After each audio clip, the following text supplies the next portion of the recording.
Le grand dialogue. Sigeka Foba. Le grand dialogue de l'émission de débat du studio Tamani sur votre radio. Chenni Beri Halud Mauni. Chenni Beri Sigeka Foba. Le grand dialogue. Au Mali, plus d'1 million d'enfants sont toujours hors système scolaire selon l'UNICEF. Les défis de qualité et d'accès à l'éducation, le mariage précoce, l'insécurité, entre autres, sont les principales causes de cette non-scolarisation des enfants. Quelle est la situation scolaire au Mali? À quel niveau se situent les responsabilités? Quelles sont les mesures prises? Nos invités, Kinan Ag Dadeida, directeur national de l'enseignement fondamental, Elena Locatelli, chef éducation à l'UNICEF, Mamadou Kanta, professeur d'économie et de maths à Mopti, et Mohamed Abdoulaye Haïdara, sociologue, avec nous dans ce studio. Je suis Mohamedou Touré. Le grand dialogue. Alors, je l'ai dit, aujourd'hui, nous allons parler du droit à l'éducation. Est-ce qu'il est respecté au Mali? Madame Elena Locatelli, aujourd'hui, pouvez-vous nous parler de la situation scolaire dans le pays? La situation scolaire de les pays est très préoccupante vis-à-vis, comme vous l'avez dit dans votre introduction, au fait qu'il y a 1 million des enfants, et les millions des enfants, c'est sous la tranche d'âge de 7 à 12 ans, ils ne sont pas dans les classes. Ils ne vont pas à l'école, ils ne sont pas inscrits dans les écoles. Cette situation, c'est une situation qui, pour l'UNICEF, c'est une situation préoccupante. Vu que les droits à l'éducation, ce n'est pas un privilège, c'est un droit fondamental. C'est un droit fondamental reconnu par la Convention des droits pour les enfants, et convention que le Mali a signée en 1990.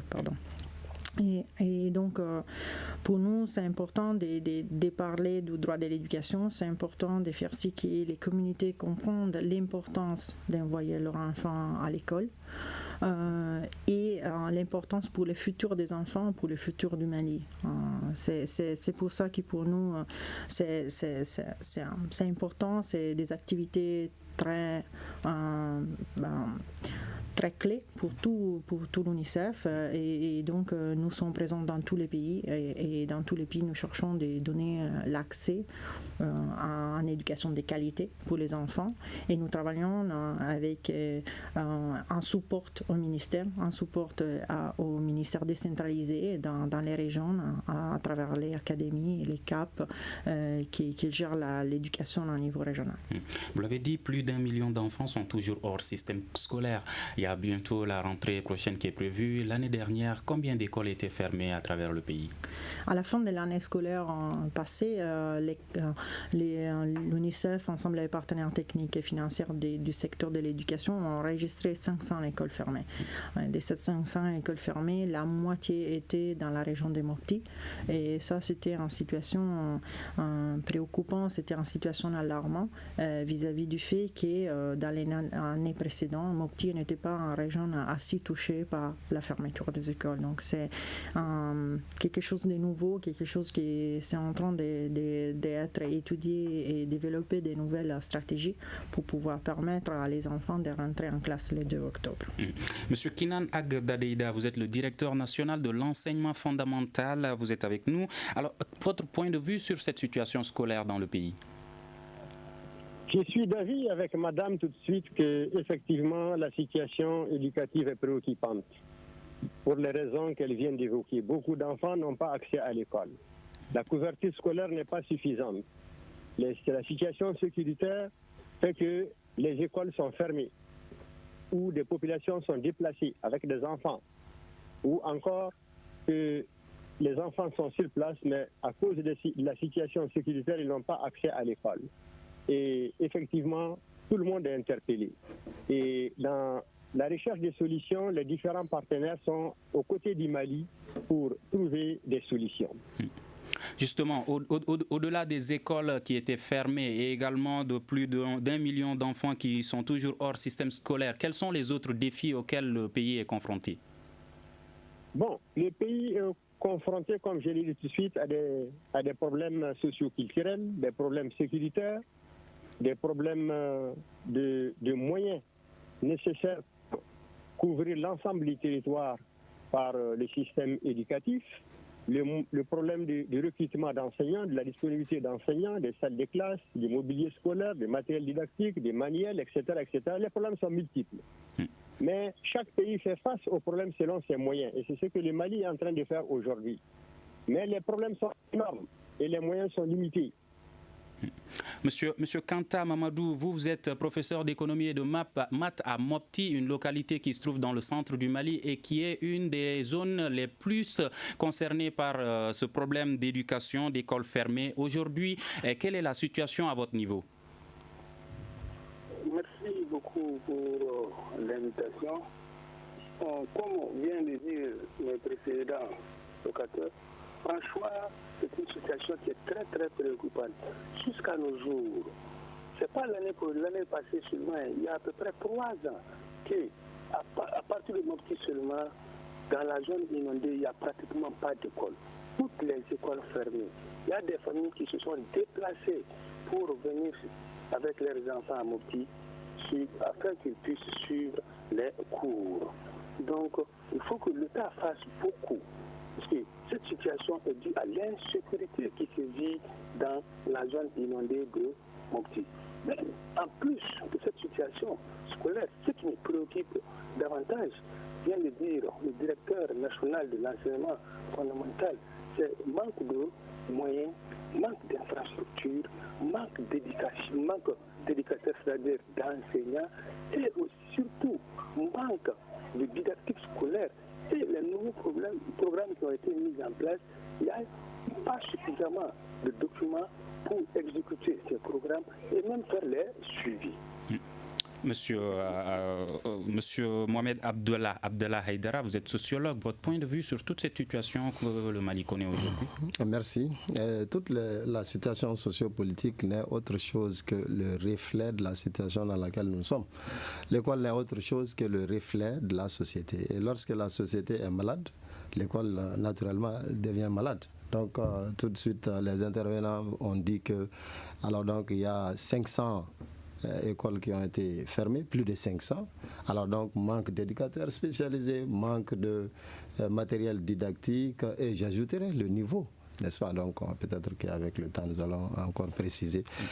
Tout ça n'est autre chose que le reflet d'une société qui est malade à cause de la crise sociopolitique et économique dans laquelle le pays se trouve. Puisque l'école en tant qu'agent de socialisation secondaire, bien sûr, nous dans le jargon sociologique on dit que ce sont des agents de socialisation secondaire. Secondaire ne veut pas dire que ça n'a pas d'importance, c'est-à-dire que ça continue.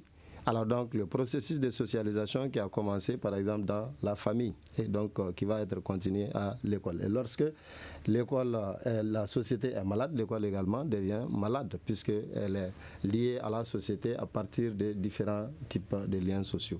Madame Elena, aujourd'hui, quelles sont les causes principales de ce faible taux de fréquentation des écoles par les enfants? Il n'y a pas une cause, il y a une multiplicité de causes. Il y a des causes qui sont liées à la vulnérabilité des familles, à leur économie, à leur situation financière qui ne permet pas effectivement de surmonter les coûts de l'éducation de leurs enfants. Il y a des problèmes liés effectivement au mariage précoce des filles. Il y a aussi des problèmes qui sont des problèmes qui sont plus régionaux. D'un région à l'autre, ça change les problèmes. Il y a des problèmes de travail des mineurs. Et il y a des régions où les enfants, pour la pauvreté des parents, pour la vulnérabilité de leur famille, lassent les écoles. Et il y a aussi tout un partie des enfants qui, comme a dit le directeur du fondamental, il manque des infrastructures. Les cycles, les premiers cycles fondamentaux a beaucoup de salles de classe, beaucoup des écoles. Les deuxièmes cycles fondamentaux n'ont pas le même nombre des enfants, des salles de classe. Donc les enfants, quelquefois, ils terminent le premier cycle et n'ont pas la possibilité de continuer parce que l'école de deuxième cycle est très loin d'eux et les parents ils n'ont pas les moyens pour leur garantir les transports, pour permettre d'arriver à accéder au deuxième cycle et donc continuer leur étude, terminer leur étude fondamentale. Donc comme je dis, les causes sont à différents niveaux et c'est à différents niveaux que la solution peut être trouvée.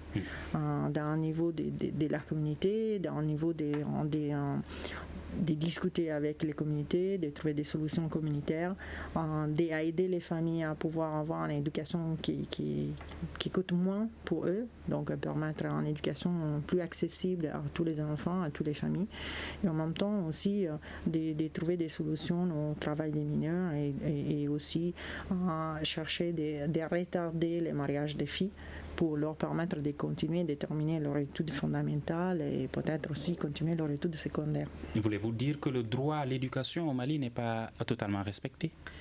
Les droits d'éducation ont des problèmes au Mali. Et c'est pour ça que pour nous, c'est important de travailler sur les droits de l'éducation, de travailler sur l'importance de l'éducation pour les familles. C'est un droit, c'est quelque chose d'important et figurez-vous que quelquefois, il y a un enfant. Chaque 2 enfants ils ne vont pas à l'école. C'est une situation grave. C'est les enfants qui peuvent accéder à l'école et qui n'accèdent pas à l'école. C'est vrai qu'il manque des infrastructures, mais c'est aussi vrai qu'il y a des régions où dans les salles de classe, il y a très peu d'enfants. Il y a la structure. Il y a un enseignant en classe, mais cet enseignant enseigne à la moitié des enfants qui peuvent entrer dans cette salle de classe en termes de structure. Donc, d'un côté, c'est vrai, il y a un problème de structure, un problème d'accès, un problème de distance des écoles. De l'autre côté, c'est aussi vrai qu'il y a des autres facteurs qui ne permettent pas aux enfants d'accéder à l'éducation. Et pour nous, c'est important de le dire, c'est important de poser ça comme un aspect important. Et c'est sur ça que nous travaillons ensemble au ministère, parce que c'est un droit, parce que le ministère trouve ça important, et donc nous sommes et à côté du ministère, les ministères c'est notre partenaire aussi.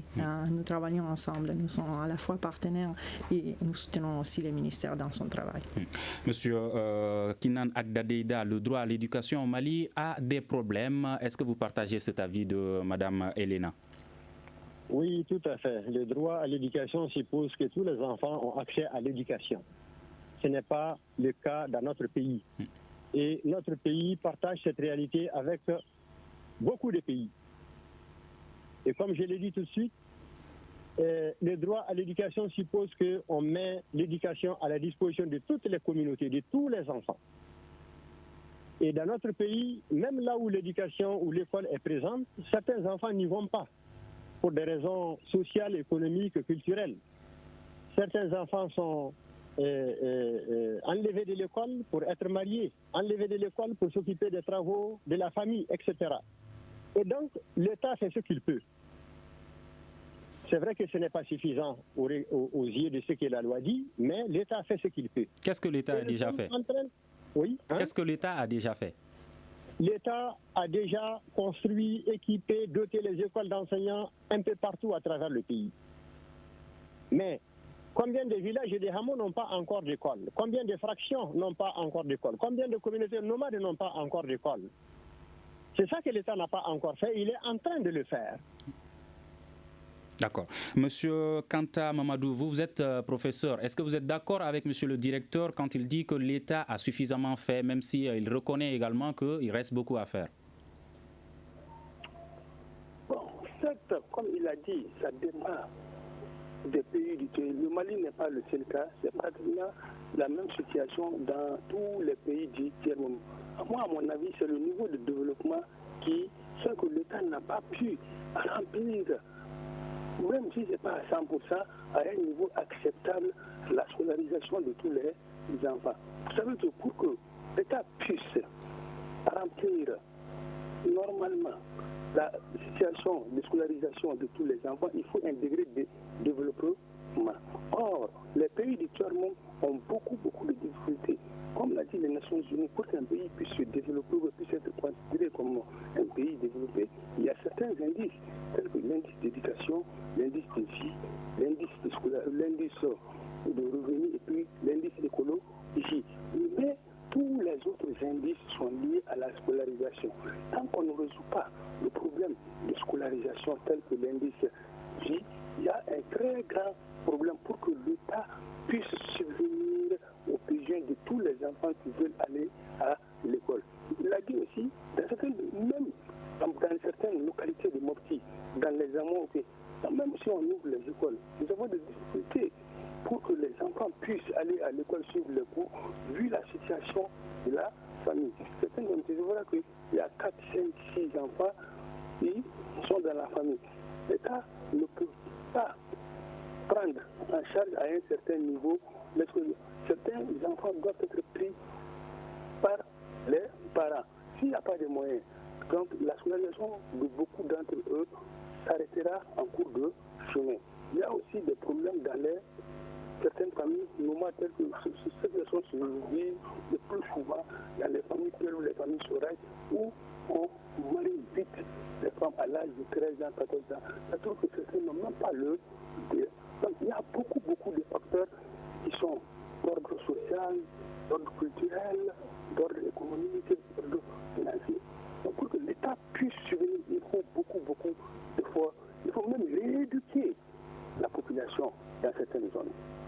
D'accord. Monsieur Haïdara, quand on dit que la scolarisation des enfants participe au développement d'un pays, pour expliquer ça aux citoyens lambda, pour qu'ils puissent comprendre, comment est-ce que vous pouvez nous expliquer cette situation? Comment la scolarisation participe au développement d'un pays? Merci. C'est clair, puisque quand on parle de développement, il s'agit de l'amélioration générale des conditions de vie, alors donc d'une population donnée et qui est individuelle, qui a des répercussions sur des individus. Alors donc ceci n'est pas possible sans une scolarisation, puisque la scolarisation, c'est la clé qui nous permet quand même de mener une vie moderne actuelle, n'est-ce pas? Donc tout est organisé de sorte que quelqu'un qui est analphabète n'a pas de place dans la société moderne. Alors donc le développement analysé actuellement par les spécialistes, non pas en termes purement qu'économiques, c'est-à-dire quantitatifs, mais en termes qualitatifs, c'est-à-dire mettre l'accent sur ce qu'on appelle le développement social. Et parmi les composantes du développement social, l'éducation est prioritaire, comme un de mes collègues vient de le dire tout de suite, mon collègue qui disait que, alors donc c'est lié au niveau du développement du pays. Il y a ce qu'on appelle un lien d'effet à cause entre éducation et niveau de développement. Et lorsque nous prenons les pays les plus développés, vous allez voir que ce sont des pays qui ont un système éducatif beaucoup plus performant et de manière quantitative et qualitative, n'est-ce pas? Alors donc, dans nos pays, nous souffrons par le fait que certains économiquement, bien sûr qu'on ne peut pas parler sans qu'il y ait l'aspect économique, il y a un manque de ressources. Alors donc, comment faire en sorte pour scolariser la majeure partie ou bien toute la population qui a besoin d'être scolarisée. Donc il faut d'énormes ressources. Alors donc nos pays font de leur mieux.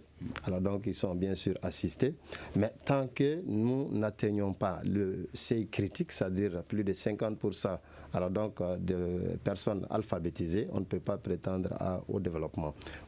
Madame Elena, pardon, est-ce que vous avez une autre explication au fait que la scolarisation participe au développement d'un pays? La scolarisation, bien sûr, participe au développement. Mais la scolarisation, c'est un passage du développement de la personne. Le développement de la personne commence déjà au moment où il naît, et dans sa famille, les premières années. L'éducation préscolaire, c'est effectivement quelque chose de très important. Et après, c'est les passages dans la famille. À les préscolaires, à des institutions qui portent les enfants après à faire les passages vers la salle de classe du primaire.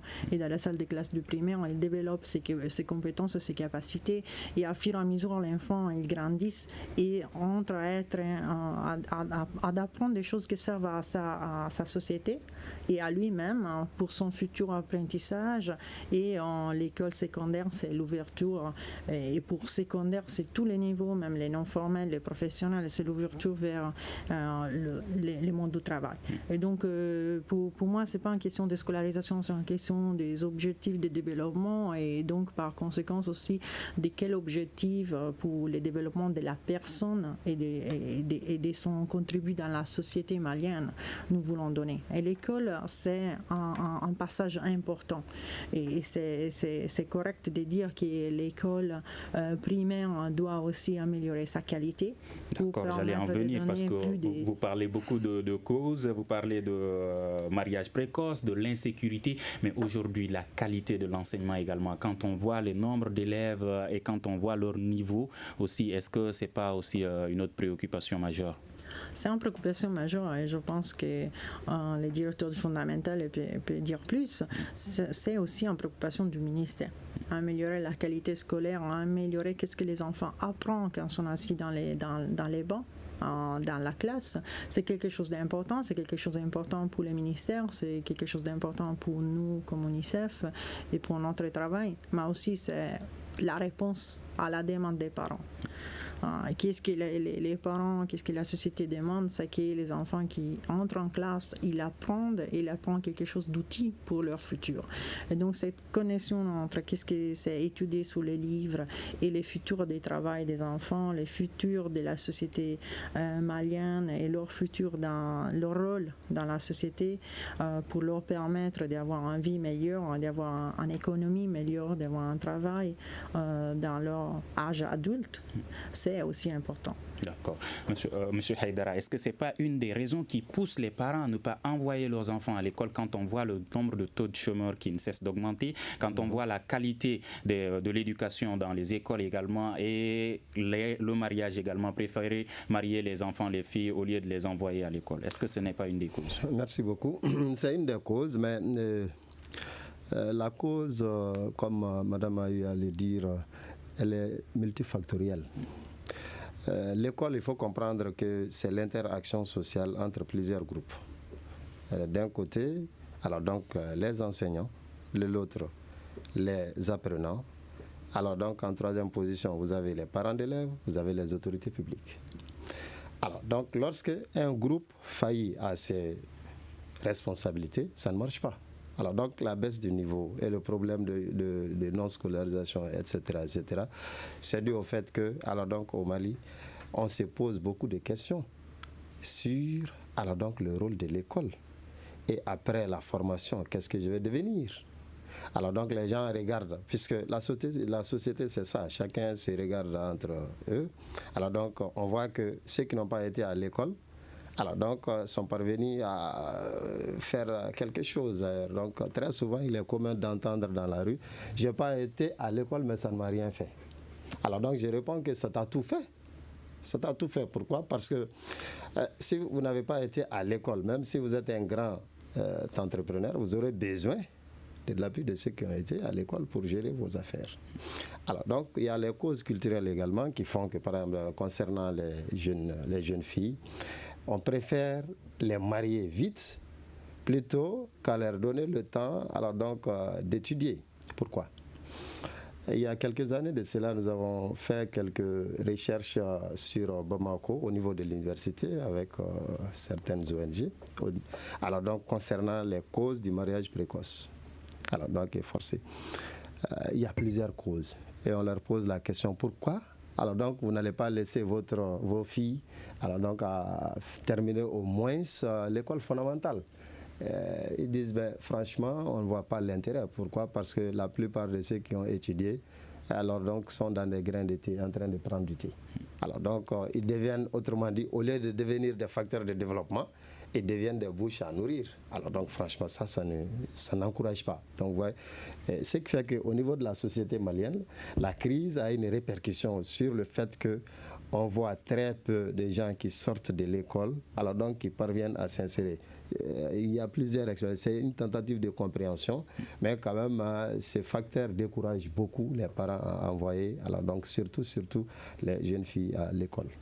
Merci, monsieur Kinan Agdadeida, vous qui êtes directeur de l'enseignement fondamental. Aujourd'hui, quand on parle de faible qualité de l'enseignement, est-ce que ça n'incombe pas de votre responsabilité? C'est vrai que la qualité de l'éducation incombe au département de l'éducation.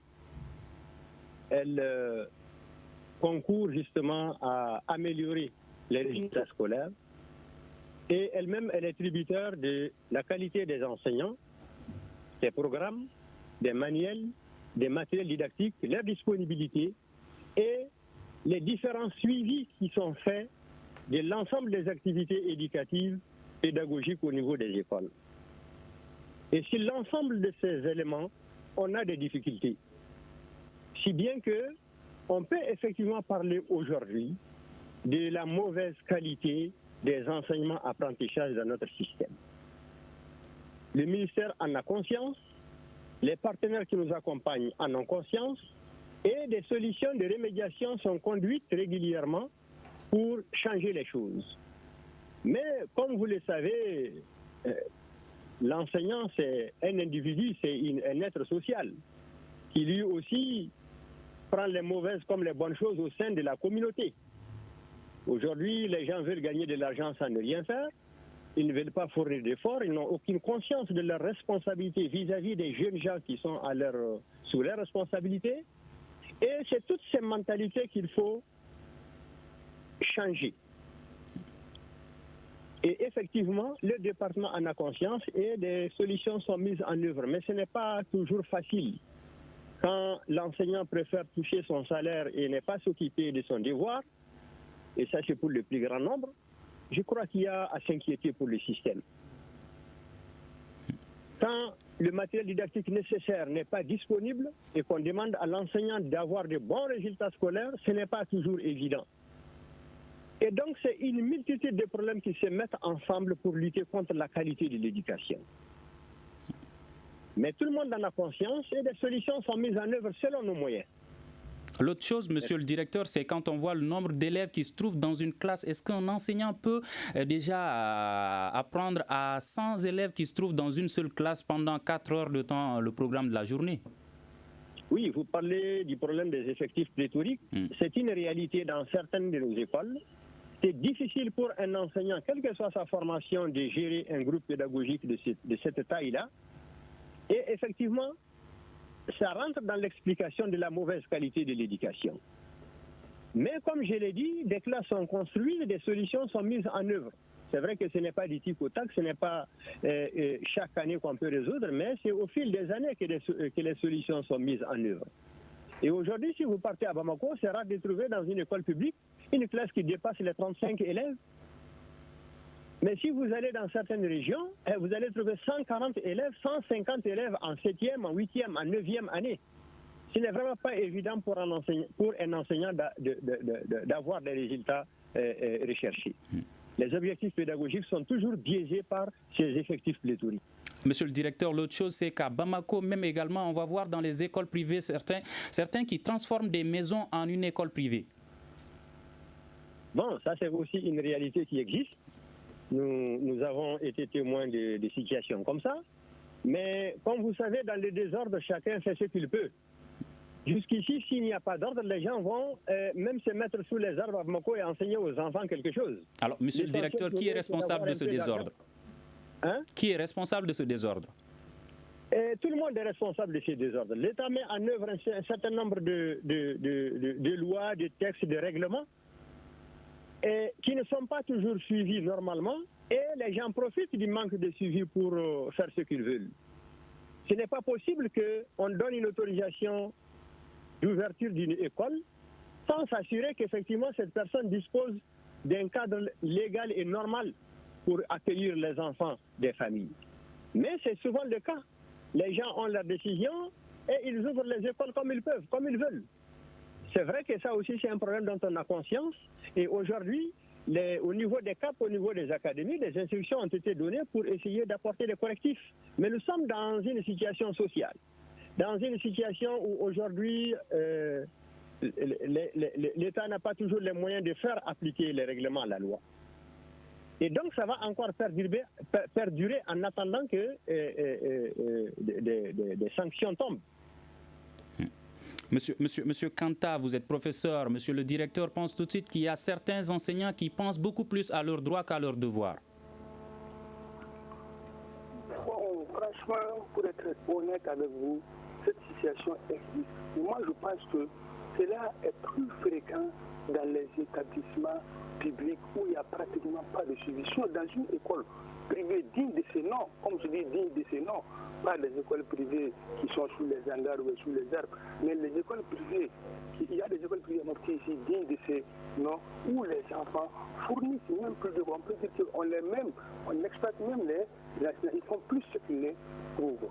Mais cette situation existe le plus souvent dans les établissements publics où il n'y a pratiquement pas de suivi. Moi, je connais même des enseignants, pas au niveau fondamental, mais au niveau secondaire. Vous trouverez que Dans l'établissement titulaire public, ils n'ont que 6 heures ou 8 heures. Pour le reste des heures, ils les exécutent dans les établissements privés. Ils font plus là-bas que dans les établissements parce qu'ils ne sont pas suivis, ils ne sont pas contrôlés. Donc, ils font de n'importe quoi. Moi, je pense que pour revenir en arrière, toute la situation que nous vivons maintenant, je suis vraiment désolé. L'État a une grande part dedans. Non, depuis l'ouverture, depuis la création, jusqu'à l'installation des établissements, il n'y a pas de suivi, il n'y a rien. Donc s'il n'y a pas de suivi, comme vient de dire le directeur, dans les désordres, tout le monde fait ce qu'il veut. Tant que l'État ne joue pas pleinement son rôle, en passant l'ouverture, il faut suivre, le donner un agrément de création d'ouverture à une personne d'ouvrir une école, il faut d'abord vérifier est-ce qu'ils remplissent les conditions, est-ce que l'intéressé même est un enseignant. Moi, je connais des gens qui ont ouvert des établissements, ils n'ont même pas d'enseignants, ils n'ont même pas de diplôme. Seulement, ils constituent les dossiers des enseignants sur les écoles. Cette personne ne peut pas bien gérer parce qu'il n'a pas la confiance, il a la conscience professionnelle. Donc, il faut que l'État joue pleinement son rôle depuis la création à l'ouverture, suivi, contrôle, gestion, ainsi de suite, pour que l'école malienne puisse se retrouver son vrai valeur. Vous avez parlé des conditions dans les écoles publiques. Dans les écoles privées également, il y a certains qui dénoncent le fait que certains enseignants ne sont pas payés et qu'ils ne sont même pas inscrits à l'INPS, par exemple. Comme je l'ai dit, dans les écoles dignes de ce nom. Moi, je connais les établissements publics à Mopia, les enseignants depuis le mois de mars passé ne sont pas payés. Je le sais. Rares sont les établissements publics aussi, dont les enseignants sont inscrits à l'université. Mais je dis les écoles publiques dignes de ce nom, c'est-à-dire des vraies écoles publiques qui ont des infrastructures correctes, qui ont une administration valable, qui ont des étudiants, des enseignants de qualité, les établissements publics. Et les enseignants sont exploités, comme vous l'avez dit, ils ne sont pas bien payés, mais eux ils ne gagnent pas ce qu'ils ne font pas. Eux, ils travaillent plus que mais c'est dans les établissements publics que les gens gagnent plus qu'ils ne le font. Madame Elena, face à tous ces problèmes, quand on voit que M. Kanta pense que c'est l'État qui devrait assumer ses responsabilités face à ce désordre, comme l'a signalé M. le directeur tout de suite, est-ce que ce n'est pas également une réalité? Je pense que nous devons rentrer vers la question des droits à l'éducation. Les droits à l'éducation, c'est un droit, c'est statuté comme un droit. C'est une responsabilité de pas une seule entité. C'est la responsabilité de tout le monde. C'est la responsabilité en premier état des parents. Les parents doivent comprendre l'importance de l'éducation. Les parents doivent être les premiers responsables, les premiers entre guillemets superviseurs aussi de l'état de l'école où les enfants y vont. C'est vrai, le ministère a des rôles de responsabilité de délocaliser, de centrer au niveau des régions où il y a des inspecteurs qui sont censés aller inspecter les écoles, à regarder les aspects de la pédagogie, enseignement, de la qualité, de qu'est-ce qu'est enseigné à les enfants. De l'autre côté aussi, les écoles sont gérées et ils ont des comités de gestion où les parents ils jouent leur rôle. Et donc je pense que c'est pas une entité ou l'État ou les enseignants ou les inspecteurs qui sont les seuls. C'est un travail d'équipe, c'est un travail de tout le monde et en premier lieu des parents. D'accord. Et donc alors, le premier problème à résoudre ne devrait-il pas être de mettre fin à ce désordre? Parce que même si on arrive à avoir un taux beaucoup plus élevé d'élèves qui seront à l'école, s'ils ne bénéficient pas d'une bonne qualité d'enseignement, est-ce que l'objectif sera toujours atteint? Je pense que, comme l'a dit le directeur du fondamental, c'est un travail de longue durée. Changer la qualité scolaire, changer les programmes, réviser les programmes, c'est un travail qui demande, ne peut pas être fait un jour. C'est un travail qui demande des années et c'est quelque chose dans lequel les ministères s'est engagés et les partenaires du ministère ils s'engagent ensemble. Nous sommes ensemble à écrire un nouvel programme décennal pour les secteurs. Un programme qui va donner des directives pour améliorer tout cet aspect. Et donc, c'est... D'accord. Vous suivez le grand dialogue et aujourd'hui nous parlons du droit à l'éducation. Est-ce qu'il est respecté au Mali? Nous allons observer une courte pause et revenir. Vous écoutez Studio Tamani, votre avis nous intéresse. Écrivez vos commentaires et suggestions sur la page Facebook et dialoguez avec nous. Studio Tamani, c'est aussi les réseaux sociaux.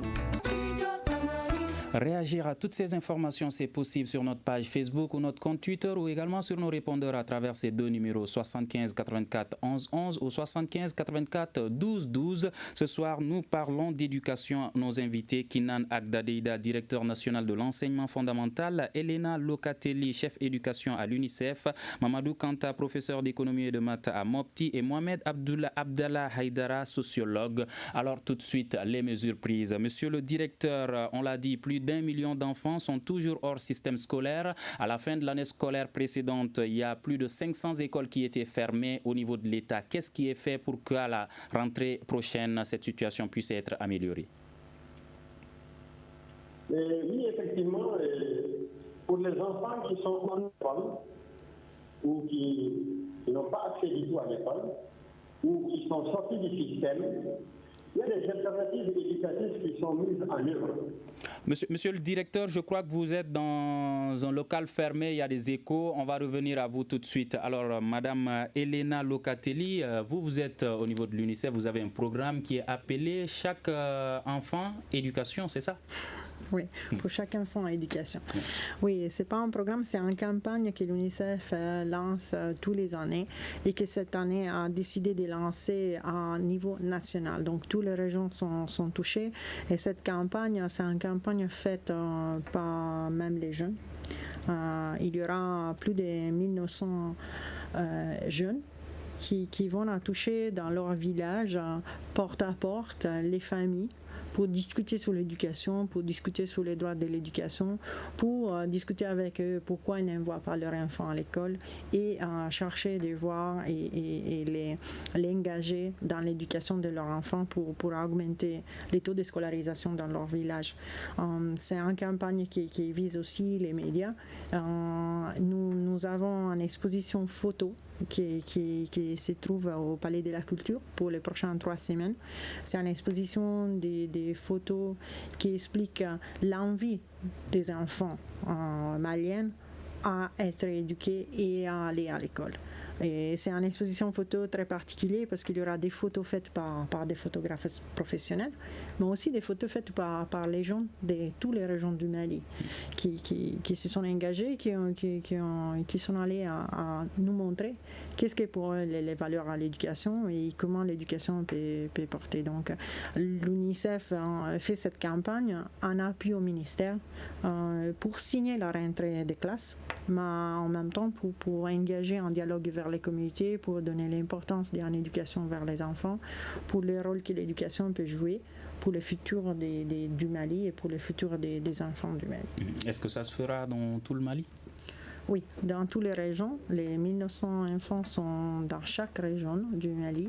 Il touchera une bonne partie de chaque région, mais la campagne en soi vise à expliquer les problèmes de la scolarité dans chaque région et porter aussi le dialogue après à niveau régional par notre bureau régionaux et par aussi notre partenaires qui sont sur place à niveau régional et qui vont engager autres discussions au niveau de la campagne.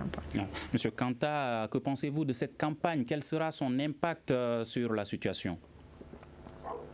Comme vient de dire madame tout de suite, si nous allons procéder à une forte sensibilisation au niveau de certaines localités qui refusent que les enfants aillent à l'école, vu leurs problèmes sociaux, culturels, bien, donc on peut sensibiliser les gens à les montrer les avantages de la scolarisation tout en mettant aussi à plat les inconvénients des freins à cette scolarisation tels que le mariage précoce. Donc, en plus de ces facteurs que vient d'énumérer madame, il y a dans les zones inondées de Mopti l'insécurité. Tant que la sécurité ne sera pas rétablie, souhaitons-le, parce qu'avec le dessin, nous souhaitons dans peu de temps que cette situation sera résolue. Même si on ouvre les écoles, il n'y aura pas d'enseignants, il n'y aura pas d'élèves. Donc en plus de la mise en place de structures, si la situation sécuritaire se rétablit, il faut une forte sensibilisation de la population pour leur montrer les avantages de la scolarisation et les inconvénients. il y a des facteurs qui freinent cette scolarisation. Alors, Monsieur Haïdara, les autorités ont parlé aux parents d'élèves, ils n'ont pas écouté. Les enseignants également, aujourd'hui, quand ce sont les enfants qui vont s'adresser à ces adultes pour leur expliquer, est-ce que vous pensez que cette stratégie va changer quelque chose dans la situation? Bien sûr.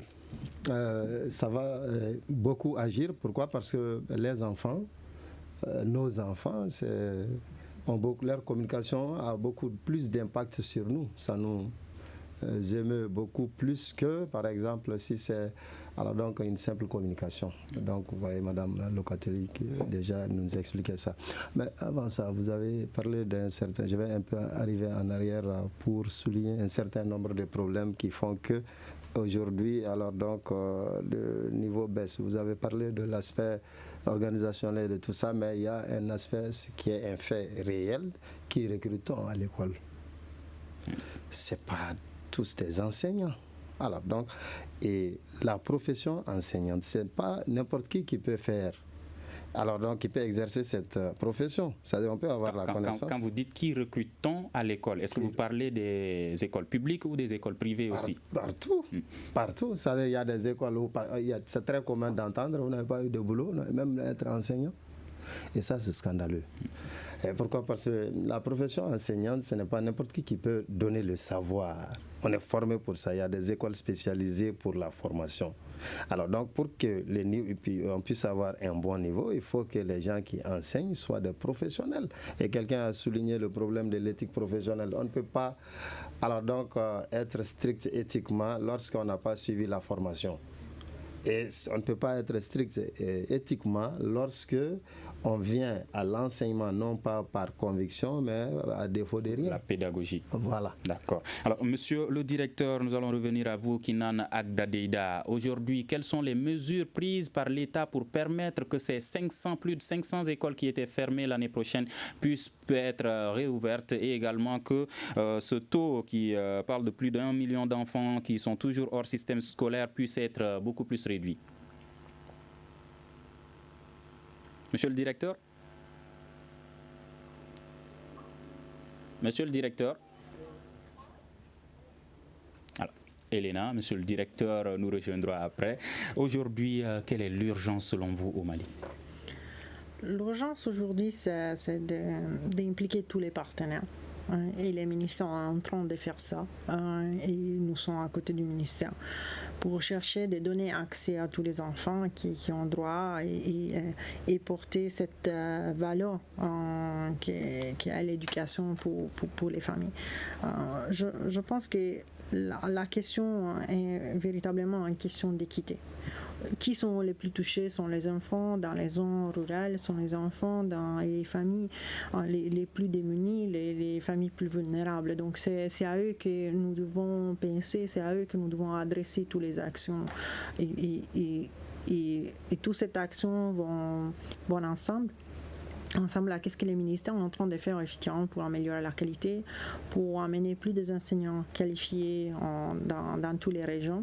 Il l'a dit avant, les directeurs, ils ont créé des écoles pour former les enseignants dans chaque région. Et les soucis, c'est et qu'est-ce que les ministères cherchent d'arriver à faire, c'est des recrutements régionaux pour avoir les gens de la même région qui puissent rester et donc pas avoir un problème de délocalisation des enseignants qui cherchent à rentrer vers leur région d'origine. Et tout ça, je l'ai dit encore une fois, c'est pour les plus vulnérables. Pour les familles qui ont plus besoin, pour les enfants qui sont dans les zones plus rurales où effectivement il n'y a pas assez des écoles pour leur permettre d'accéder à une éducation. D'accord. Monsieur le directeur, vous êtes avec nous maintenant. Alors, à la fin de l'année scolaire, il y avait plus de 500 écoles qui étaient fermées. Aujourd'hui, pour cette prochaine rentrée scolaire, est-ce que ces écoles seront réouvertes? Bon, c'est notre objectif. C'est vrai que pour l'ouverture de ces écoles, il y a des enjeux importants. Le problème sécuritaire est l'enjeu majeur. Et au niveau des académies et des CAP, des réunions de concertation ont lieu avec l'ensemble des acteurs et des partenaires. Et avec la MINUSMA, je pense que quelques solutions pour sécuriser certaines zones ont également été prises en charge. Et nous pensons qu'à l'ouverture, certaines écoles vont pouvoir réouvrir. Mais, monsieur le directeur, à ce stade-ci, vous êtes en train de faire des réunions. Est-ce que vous laissez beaucoup d'espoir aux Maliens?